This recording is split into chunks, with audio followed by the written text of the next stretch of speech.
नमस्कार आप सभी को। आज की इस वीडियो में मैं लेकर आई हूँ उत्पन्ना एकादशी की कथा।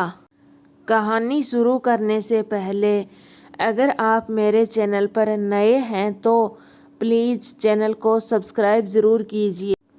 युधिष्ठिर कहने लगे कि हे भगवान, आपने हजारों यज्ञ और लाख गोदान को भी एकादशी के व्रत के बराबर नहीं बताया, सो यह तिथि सब तिथियों से उत्तम कैसे है, बताइए। भगवान कहने लगे, हे युधिष्ठिर, सतयुग में मुर नाम का दैत्य उत्पन्न हुआ।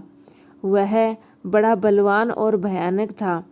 उस प्रचंड दैत्य ने इंद्र, आदित्य, वसु, वायु, अग्नि आदि सभी देवताओं को पराजित करके भगा दिया।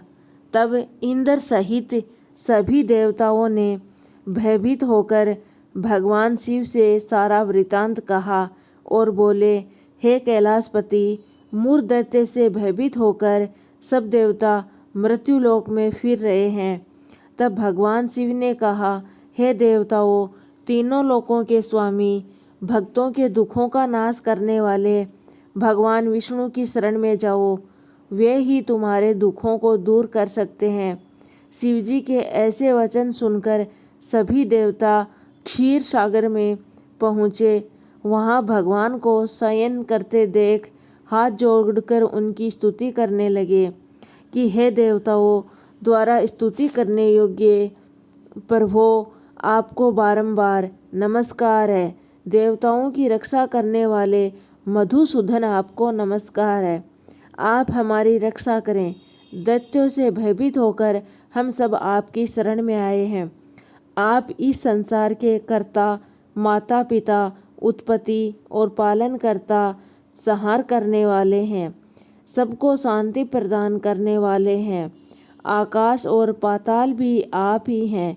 सबके पितामह है ब्रह्मा, सूर्य, चंद्र, अग्नि, सामग्री, होम, आहुति, मंत्र, तंत्र, जप, यजमान, यज्ञ, कर्म, कर्ता, भोगता भी आप ही हैं। आप सर्वव्यापक हैं। आपके सिवा तीनों लोकों में चर तथा अचर कुछ भी नहीं है। हे भगवान, दैत्यों ने हमको जीतकर स्वर्ग से भ्रष्ट कर दिया है और हम सब देवता इधर उधर भागे भागे फिर रहे हैं। आप उन दैत्यों से हम सब की रक्षा करें।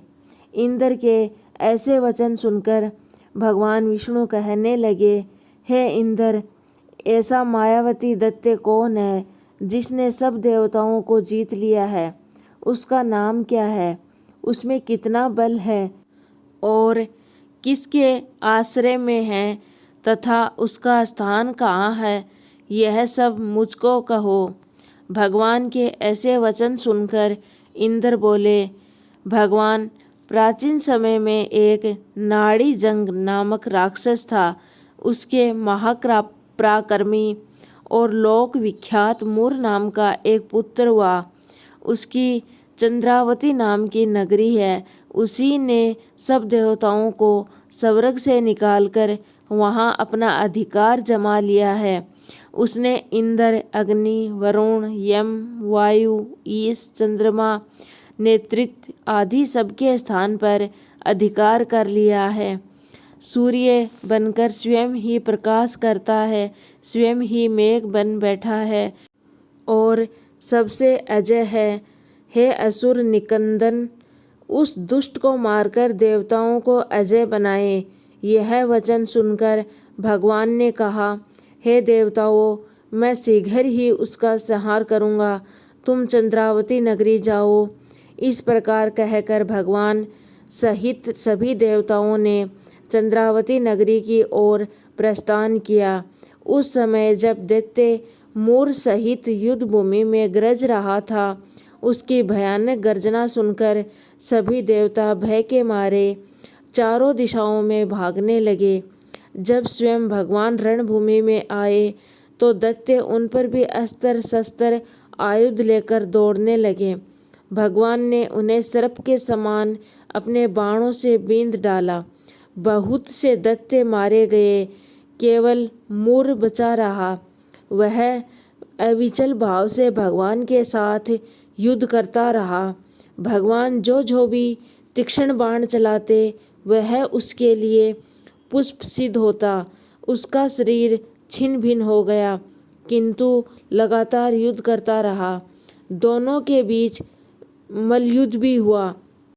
10,000 वर्ष तक उनका युद्ध चलता रहा, किंतु मूर नहीं हारा। थककर भगवान बद्रिकाश्रम चले गए।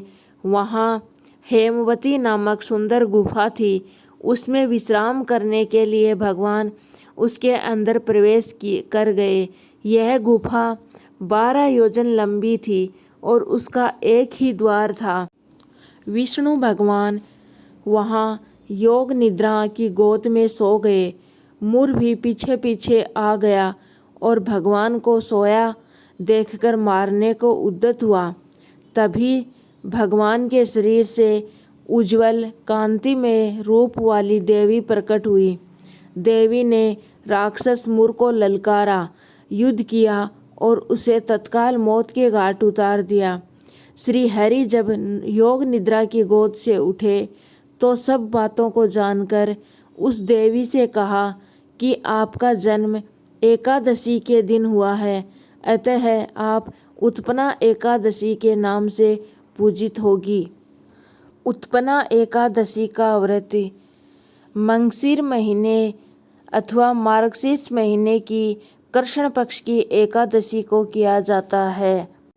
एकादशी का व्रत सबसे अधिक पुण्यदायी व्रत होता है।